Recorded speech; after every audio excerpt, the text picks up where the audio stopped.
রাশি, আমার যেটা রাশি সেই অনুযায়ী পুজোর প্রত্যেকটা দিন কেমন কাটবে সেটা যদি একটু বলো। আচ্ছা, প্রথমত মেষ রাশি 28 সেপ্টেম্বর এই দিনটি দেখা যাচ্ছে যে বুধের নক্ষত্র, ঠিক আছে। ওই দিন অ্যাকচুয়াল চন্দ্রের অবস্থান থাকছে 8th হাউসে। তো সেক্ষেত্রে মেষ রাশির ক্ষেত্রে আমি প্রথমত বলবো ওই দিনটা একটু সতর্ক থাকতে। 28 তারিখ, ঠিক আছে। কারণ 28 তারিখে যে কোনো রকম ছোটোখাটো ইনসিডেন্ট একটু হতে পারে, যে কোনো রকম চোট আঘাত লাগতে পারে, মন মানসিকতাটা একটু ডিস্টার্ব যাবে। ষষ্ঠীর দিনে অবশ্যই আমরা পুজো দেখতে যাব প্রত্যেকে, এবং এই সময়ে আমি একটু বলবো একটু সতর্ক থাকতে, চলাফেরায় বিশেষত ড্রাইভিং করলে একটু সতর্ক থাকো।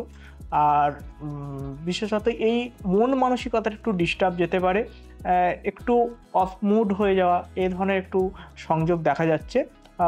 এই দিনটা একটু সতর্কতা অ্যাকচুয়াল অবলম্বন করেই চলতে বলবো, মানে একটু সাবধানতা অবলম্বন করে যা করবেন করবেন। মনের একটা ওঠাপড়া থাকবে,